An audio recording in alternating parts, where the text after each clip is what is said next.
Hello, and welcome back to the Sleepy Science Facts.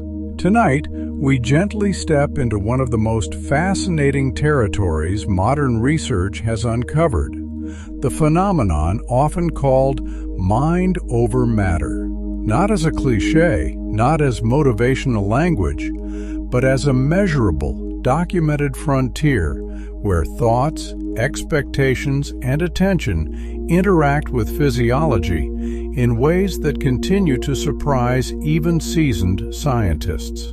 This is the story of how expectation can alter pain, how belief can influence chemistry, how attention can change perception, and how the boundary between mental experience and biological function is far more permeable than we once believed.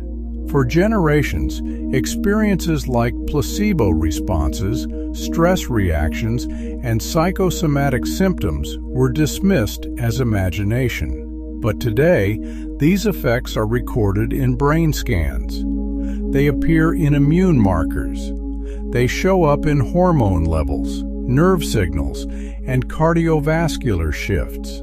Across medicine, psychology, and neuroscience, researchers repeatedly encounter the same quiet conclusion. The separation between mind and body is thinner than we were taught. These discoveries do not replace biology, they expand it. They reveal that biology includes interpretation, and interpretation has measurable consequences. If you enjoy these slow explorations into science and consciousness, you're welcome to like, subscribe, or leave a gentle thought below. It helps others find their way here, one quiet mind at a time. But for now, there is nothing you need to do. Let your breathing slow. Let your shoulders soften. Allow your eyes to grow heavier if they wish, and we'll begin. Your expectations begin shaping perception before the world even fully arrives. The brain does not passively receive reality. It predicts it.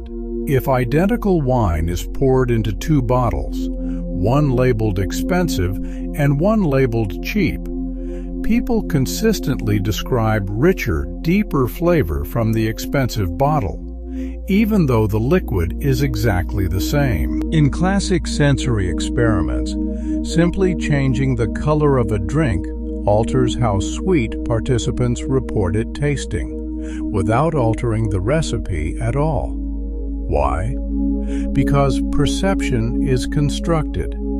The brain combines incoming sensory data with prior beliefs, memories, and predictions. When the prediction is strong, it can partially override raw input. This is why you may suddenly notice a sound only after someone points it out. It is why a harmless shadow can momentarily look threatening in dim light.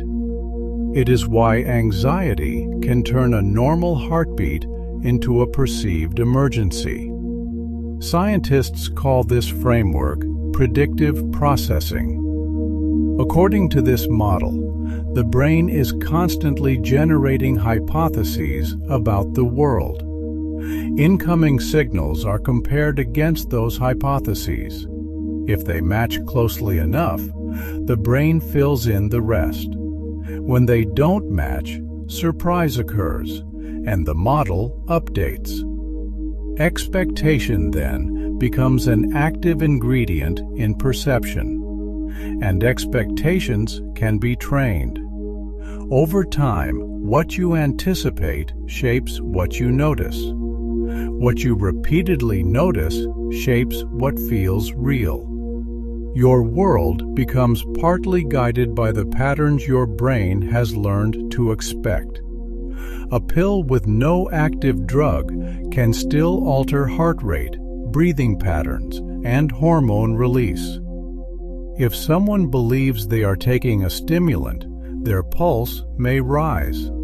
If they believe they are taking a sedative, breathing may slow. Even saline injections, entirely inert, have shifted blood pressure when framed as powerful medication. Part of this response comes from conditioning. Your body learns associations. If hospitals mean treatment, and treatment has previously meant relief, the nervous system may begin preparing before any pharmacological effect begins. Hormones shift. Blood vessels respond. Muscles subtly change tone. Researchers sometimes call this the meaning response. Context becomes part of the dose. White coats, pill color, price, authority, ritual. All of these factors can nudge the response upward or downward. The nervous system is constantly scanning for cues of threat or safety. When cues signal help is arriving, physiology often shifts toward repair. This is not imagination. In some placebo pain studies, brain imaging shows activation in the same opioid pathways triggered by real analgesic drugs. When researchers block opioid receptors with medications like naloxone, the placebo relief can disappear, confirming that the brain had released its own internal pain-relieving chemicals. Expectation becomes a biological signal. A thought travels from cortical areas down to brainstem centers that regulate pain processing. Those centers can dampen incoming pain signals before they even reach conscious awareness. Belief becomes chemistry. There is also the darker mirror of this effect, the nocebo response. When people are warned that a harmless treatment may cause headaches, nausea, or dizziness, they are more likely to report those symptoms, even when receiving inert substances. Brain scans show activation in threat networks. Stress hormones rise. Muscle tension increases. Normal bodily sensations become amplified under hypervigilance. A small tingle becomes sharp. A mild pressure becomes alarming.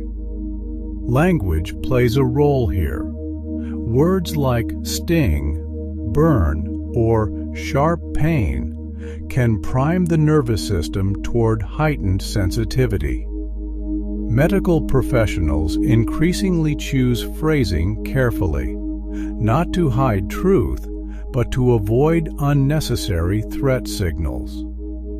Fear changes physiology, and physiology feeds back into perception. The brain can turn the volume knob on pain.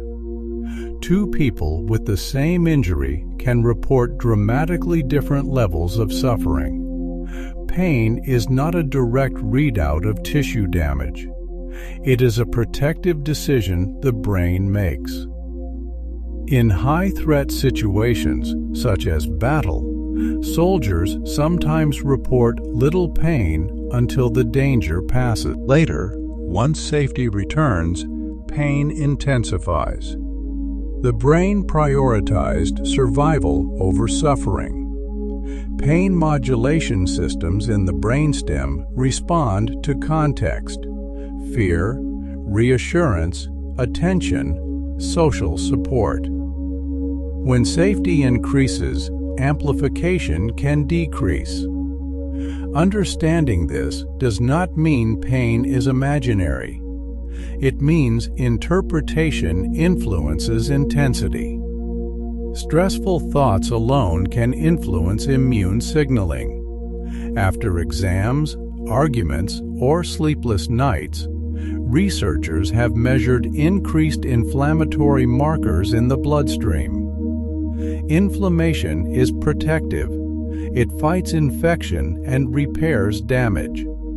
But chronic stress can keep inflammatory pathways elevated longer than necessary.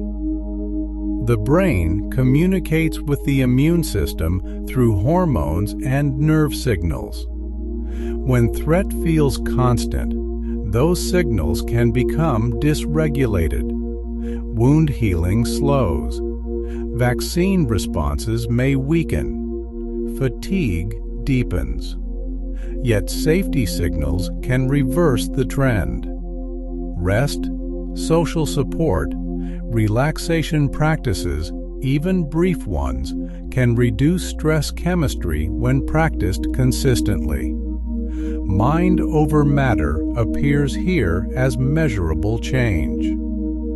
The immune system listens. A steady rhythm can even reduce tremor. Tremor often reflects timing instability within motor circuits. When an external beat provides a reliable reference, the brain can synchronize movement more evenly. Commands become spaced with greater consistency. This is why some individuals walk more steadily when stepping to rhythmic cues. Therapists use rhythmic auditory stimulation in rehabilitation after stroke and in Parkinson's care. The beat supplies prediction. Prediction reduces correction. Movement becomes smoother. The brain predicts sensations constantly, then edits perception to fit its best estimate. You do not wait for reality to arrive. You draft it. Incoming signals are compared to expectation within fractions of a second.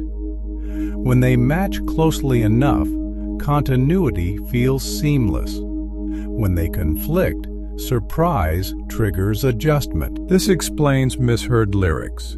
It explains why a placebo changes taste. It explains why attention amplifies certain sensations. Reality remains real, but experience is a constructed best fit. Motion sickness demonstrates what happens when sensory stories disagree.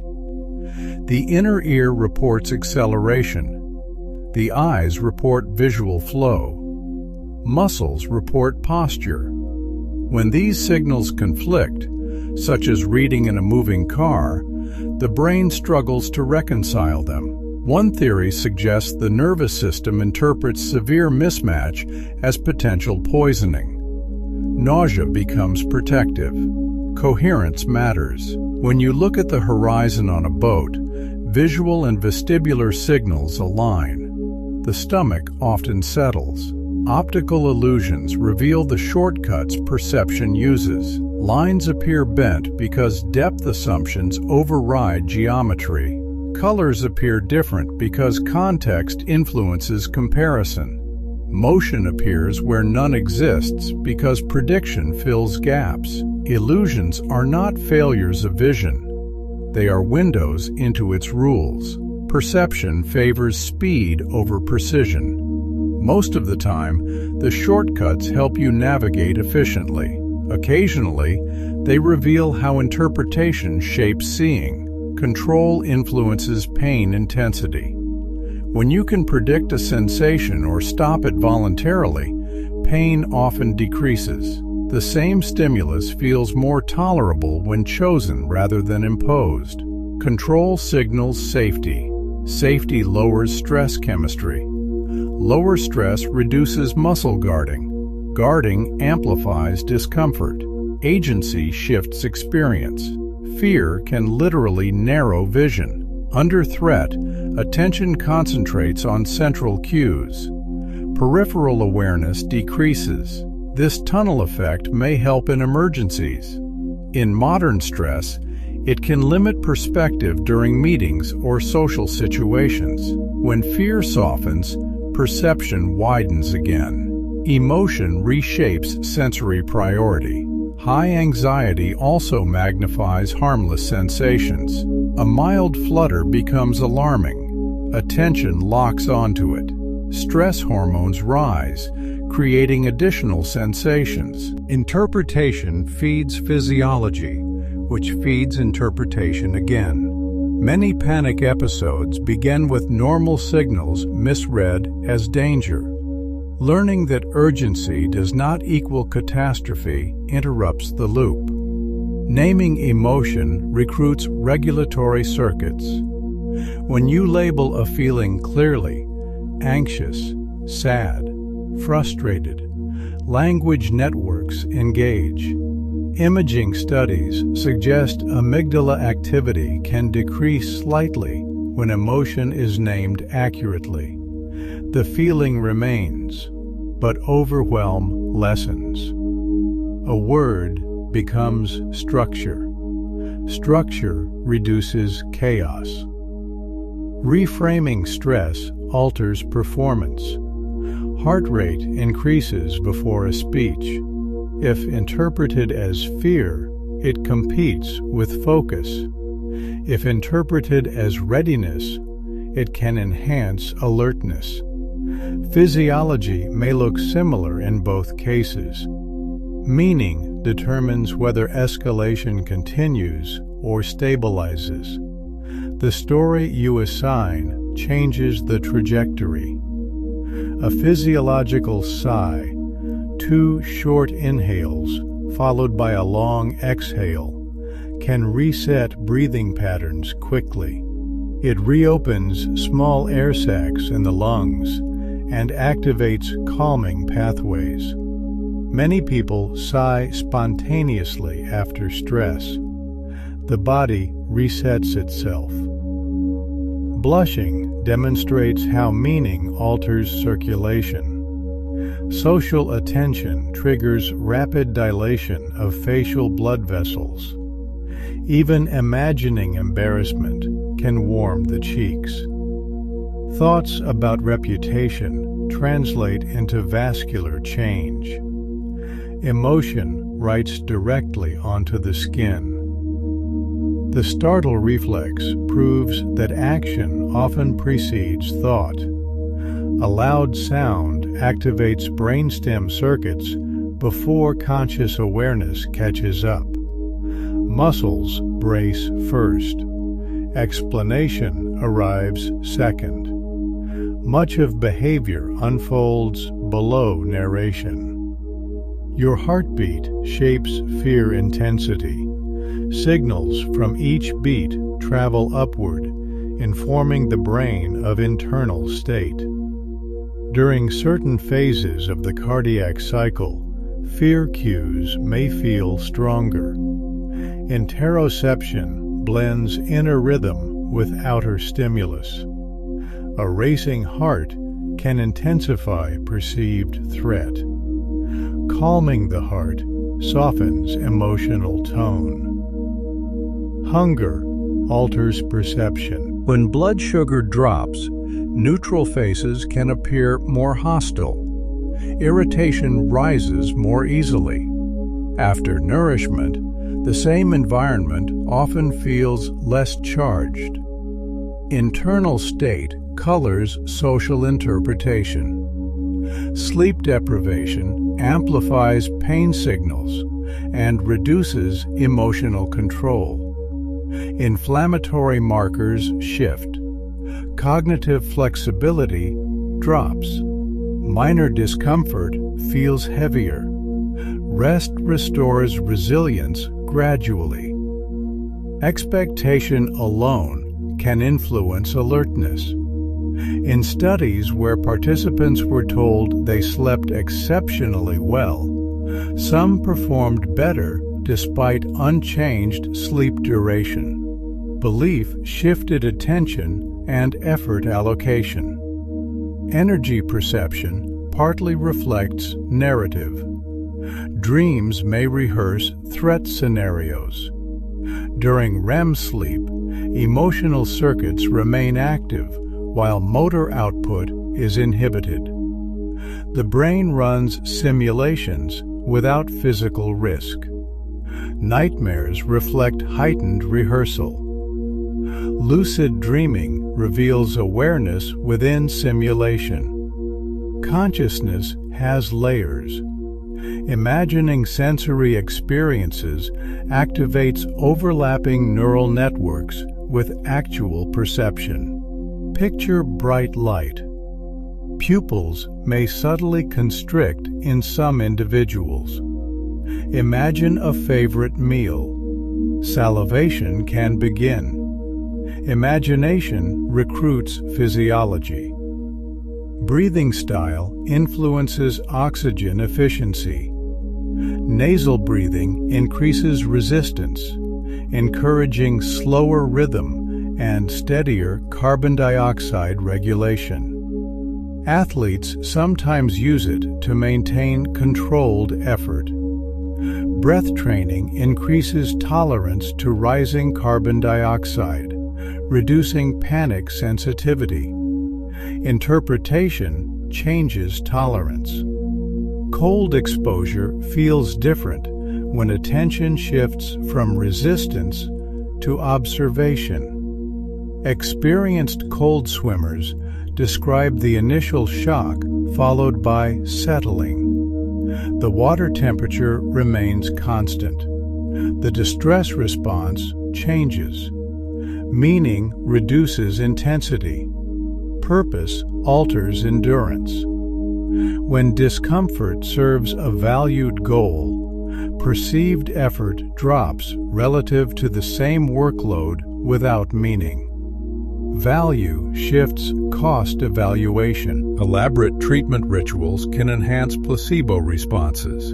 Injections often outperform pills in placebo strength. Ceremony amplifies expectation. Expectation amplifies physiology. Open-label placebos, honestly described as inert, have shown benefit in some trials. Conditioning and agency appear involved. Words influence pain perception. Describing a procedure as sharp increases sensitivity compared to neutral phrasing. Suggestion can create itch without irritant. Watching someone scratch can trigger your own sensation. Mirroring systems simulate observed states. Seeing blood can trigger vasovagal responses, lowered heart rate, dizziness, nausea. The body reacts to perceived injury nearby. Touch gates pain signals in the spinal cord. Rubbing a bumped elbow reduces incoming pain transmission. Competing sensory input shifts the balance. Stress slows wound healing. Cortisol alters immune timing. Chronic vigilance prioritizes survival over maintenance. Safety restores repair. Optimism influences recovery partly through behavior. Engaged patients move more, adhere better, sleep more steadily. Adrenaline unlocks temporary strength. In emergencies, motor recruitment increases. Pain perception decreases. Afterward, fatigue arrives. Stage fright dries the mouth. Autonomic shifts suppress salivation and tighten throat muscles. Breath control restores steadiness. Some individuals can voluntarily trigger goosebumps by focusing attention. Rare but documented. The voluntary and automatic overlap more than assumed. Yoga and Tai Chi refine sensory integration. Slow transitions challenge balance systems. The brain recalibrates internal maps of position and movement. Practice reshapes representation. Musicians develop expanded cortical maps for frequently used fingers. London taxi drivers show changes in hippocampal regions related to spatial memory. Experience writes itself into neural structure. White matter pathways strengthen with repeated use. Communication becomes faster. Skill becomes smoother. Habits operate through cue, routine, reward loops. Altering cue or reward often proves more effective than suppressing action through willpower alone. Implementation intentions reduce decision fatigue. If this happens, I will do that. Structure quiets negotiation. Posture feeds back into emotion. Open chest, deeper breath, altered muscle tone. The brain interprets readiness. Slumped posture reinforces withdrawal. Expression becomes input. Splashing cold water on the face activates reflexes that slow heart rate. Counting slowly steadies speech. Singing lengthens exhalation and stimulates vagal tone. Loneliness correlates with elevated inflammatory markers in some studies. Connection reduces perceived threat. The immune system adjusts accordingly. Compassion practices alter brain responses to distress. Gratitude journaling reduces rumination before sleep. Mindfulness loosens repetitive attention loops. Tinnitus distress decreases when attention becomes flexible. Catastrophizing amplifies pain through fear and vigilance. Education and graded exposure retrain sensitivity. Chronic pain can persist after tissue healing due to sensitization. The alarm system remains active even when damage resolves. Retraining teaches safety. Fear is prediction. Exposure updates prediction. Nature reduces rumination. Sunlight aligns circadian rhythm. Warm baths support sleep by guiding temperature decline afterward. Ritual reduces uncertainty. Superstitions increase perceived control and sometimes performance. Confidence can subtly alter perceived size of targets. Anxiety stretches subjective time by increasing information density. During REM sleep, muscle inhibition protects the body from acting out dreams. Parkinson's disease illustrates how dopamine shifts alter both movement and motivation. The rubber hand illusion demonstrates that body ownership depends on synchronized sensory input. Virtual reality reduces burn pain by capturing attention deeply enough to quiet pain networks. Choir singing synchronizes breathing and sometimes heart rhythms across participants. Chanting lowers stress through repetition and rhythm. A compassionate thought softens facial muscles and pulse. Small daily mindset shifts accumulate into measurable neural change. Neuroplasticity favors consistency. And as this long arc of evidence settles, the pattern becomes unmistakable. Mind and body are not separate forces in negotiation. They are one system in dialogue. Belief alters chemistry. Fear narrows perception. Breath steadies rhythm. Meaning reshapes endurance. Attention guides biology. Now, let it all loosen. You do not need to remember each detail. Allow your shoulders to soften further. Feel the surface beneath you supporting your weight. If a thought drifts in, let it pass like quiet footsteps fading down a corridor. No need to hold it. No need to chase it. Only breath moving in and breath moving out. Sleep well. Good night. Your breath offers one of the clearest bridges between voluntary and automatic systems. Lengthening the exhale stimulates sensors in the lungs that signal the brain to reduce arousal. This message travels through the vagus nerve, a long communication pathway connecting brain, heart, and digestive organs. When parasympathetic activity rises, heart rate slows. Heart rate variability increases. Muscles soften, often within a single breath. Singers, divers, and meditators train this relationship deliberately. Paced breathing can lower blood pressure over time in some individuals. It can interrupt spirals of panic by giving the nervous system a steady rhythm to follow. Each slow exhale becomes a signal, safe enough, and the body listens. Meditation is often described as rest, but the brain treats it as training.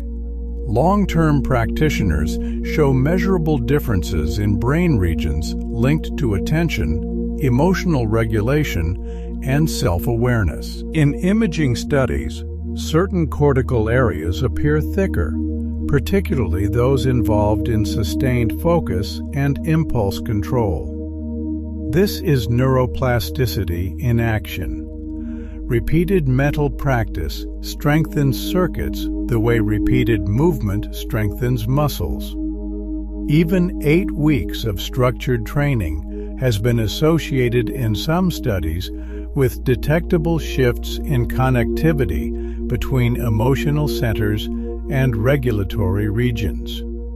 Meditation does not erase emotion. It changes recovery speed. People often report noticing thoughts without being pulled by them. That small gap between impulse and reaction can influence relationships, sleep, and decision-making. Different styles appear to emphasize different networks. Focused attention practices strengthen sustained concentration. Loving kindness practices activate areas associated with empathy and affiliation. Open monitoring practices alter default mode activity tied to rumination. What began as contemplative tradition is now a laboratory model for reshaping attention itself. Hypnosis reveals another layer of flexibility. Under hypnotic suggestion, people can report reduced pain even when the stimulus remains unchanged. Brain imaging shows altered activity not only in sensory regions, but also in areas related to meaning and interpretation. The sensation may still arrive, but the brain labels it differently. Hypnosis does not remove input. It changes context. Dentists and surgeons sometimes use it as support when anxiety amplifies discomfort. Not everyone responds equally, and it is not mind control. It works best as guided cooperation, focused attention narrowing competing signals.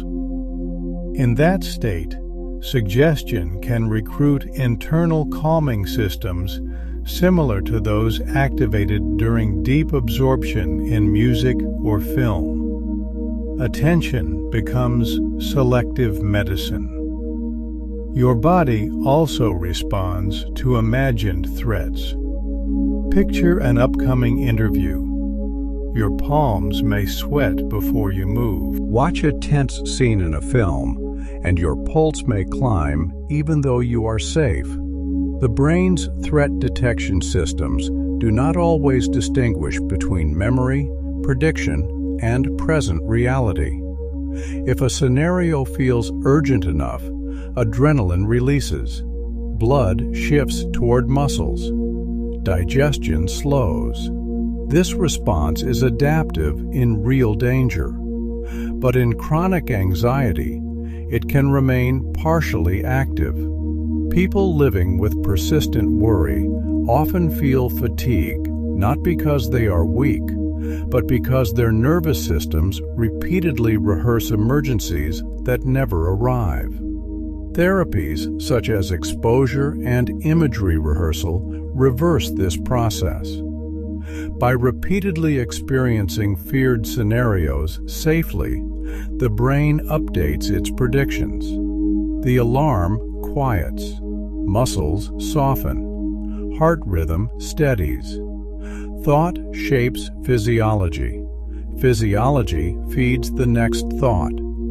Often, the body reacts before the sentence in your mind is even complete. A fleeting idea of urgency can tighten the jaw, shoulders, or stomach within milliseconds. Motor pathways prepare for action before conscious evaluation finishes. Many people carry low-level muscular bracing throughout the day without noticing until pain or fatigue emerges.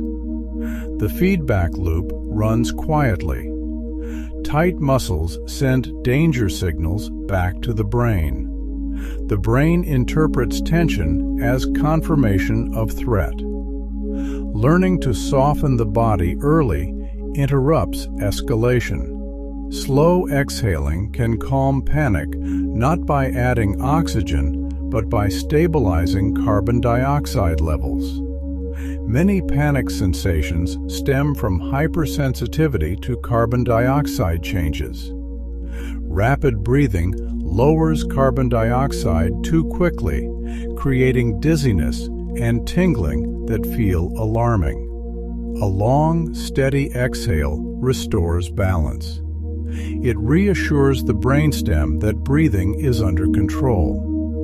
Over time, repeated practice lowers reactivity.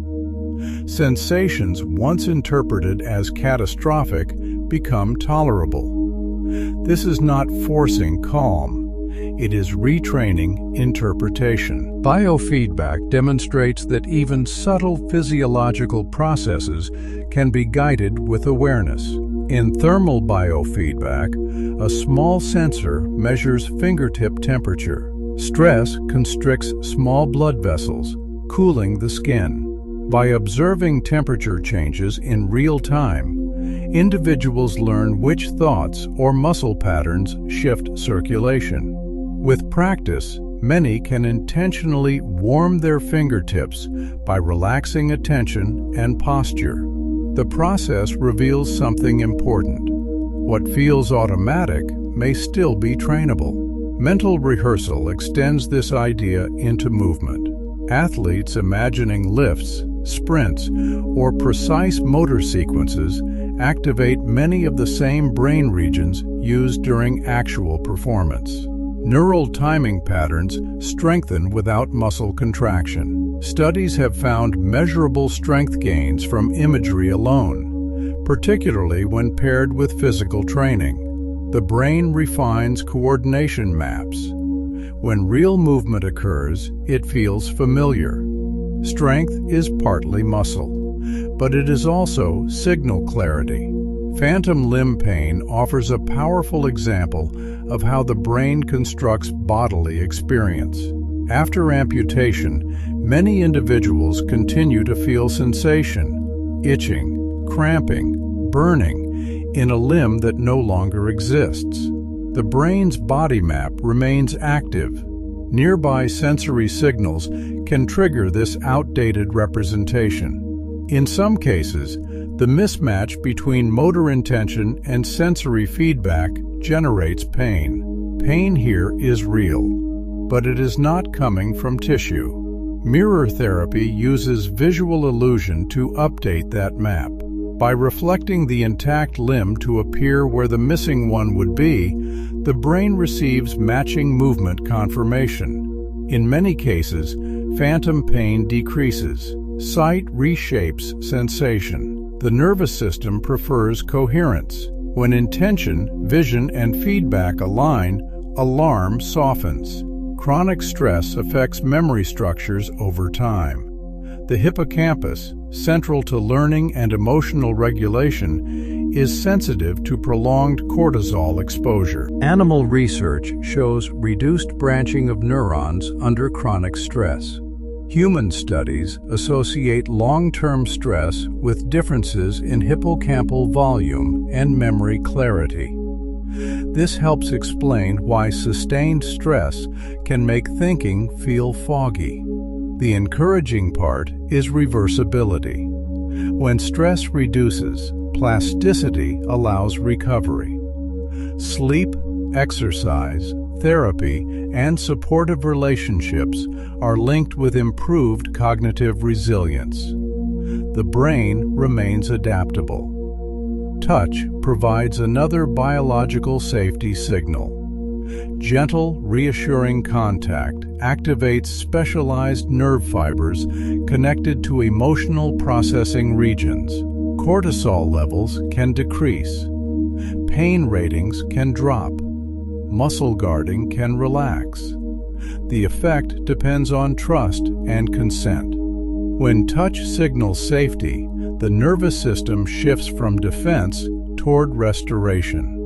Even hand-holding during medical procedures has been associated with lower distress. Connection is chemistry.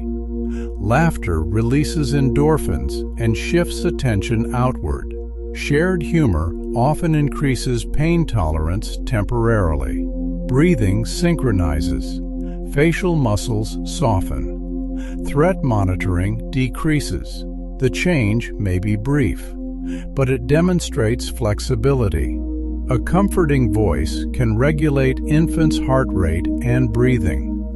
Co-regulation begins early in life. The tone, rhythm, and predictability of a caregiver's voice influence autonomic balance. Over time, repeated soothing interactions teach internal regulation. This wiring persists into adulthood. Tone matters as much as content. The vagus nerve connects brain and gut continuously. Fullness, nausea, and digestive rhythms communicate upward. Stress signals travel downward. When safety rises, digestion improves. When threat rises, appetite and gut motility can change abruptly. Butterflies in the stomach are not metaphor. The gut contains extensive neural networks coordinating movement and chemical signaling. Stress alters those patterns. Emotion has a bodily address. Smell powerfully links memory and feeling. Olfactory signals travel directly to emotional centers without the detours typical of other senses. A single scent can resurrect a childhood kitchen or a rainy street decades later. Memory arrives with sensation attached. Music organizes physiology through rhythm. Breathing drifts toward tempo. Heart rate can synchronize with predictable patterns. In rehabilitation, rhythmic cues help retrain gait timing after neurological injury. Sound becomes structure. The brain recruits rhythm as scaffolding for coordination. And so, layer by layer, evidence accumulates. Perception is constructed. Emotion shapes sensation. Belief influences biology. And we are only halfway through this landscape.